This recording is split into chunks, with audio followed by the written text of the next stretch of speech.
Local Weather Authority with meteorologist Julia Prickett. Welcome back, everybody. Start with a live look out there on the Blackburn Romy Cam. We're facing the Vigo County Courthouse. Some cloud cover left over. We had those scattered rain chances all throughout the day today.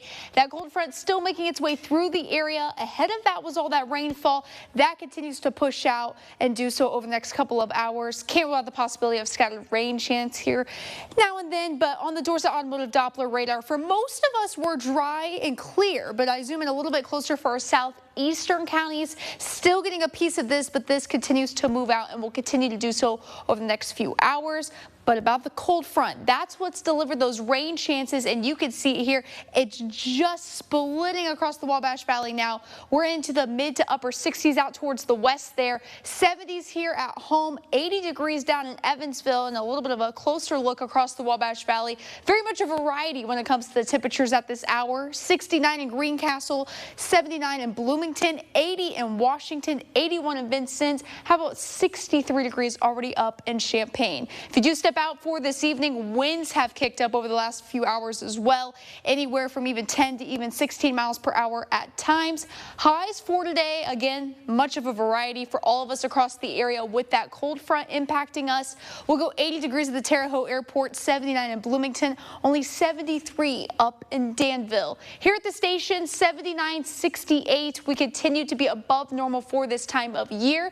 Precip wise, just saw a bit of a trace of rain earlier today. That does add to our monthly total. We need the rain. We have been dealing with a drought over the last couple of weeks, so it's not a lot of rainfall, but it's at least something is what we got. But I do think the next couple of days, even the next 7 days, we do fall into a dry spell because that rain will move out of the area. That's part of what I am tracking. We will remain dry to wrap up the middle of the week into the end of the work week, but into the day Wednesday into early Thursday, could see the possibility for our first frost for the month of October, and then getting towards the weekend, things will start to dry up, but also temperatures will start to rise. It'll get a tad bit warmer come this weekend. Big picture across the United States, that cold front, like I mentioned, starting to make its way eastward for us, still leaving behind a few scattered rain chances, and then this is how it plays out with Futurecast. This moves out of here, then behind it, we'll start to see some clearing, some few clouds overnight tonight. Sunshine returns into the forecast for the day tomorrow,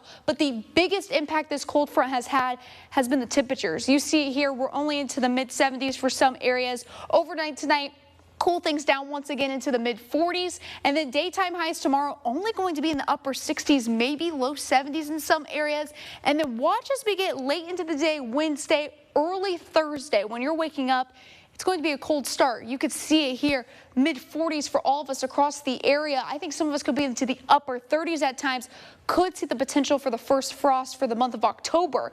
Now models are favoring this cooler air will stabilize as we wrap up the work week, and that will only keep our highs into the low 70s. Heading towards the weekend, though, we will have that mild air start to filter in, upper 70s Saturday into Sunday, but I do think 80s will return by next week. Tonight we'll cool things off into the mid 40s, 46 degrees. Cloudy conditions clearing up into the day tomorrow. Lots of sunshine in store for the day on Wednesday, 73 degrees. And as you do look ahead next 7 days, sunshine remains in the forecast to wrap up the work week. Upper 70s for the weekend, and those 80s will return, Dana, by next week.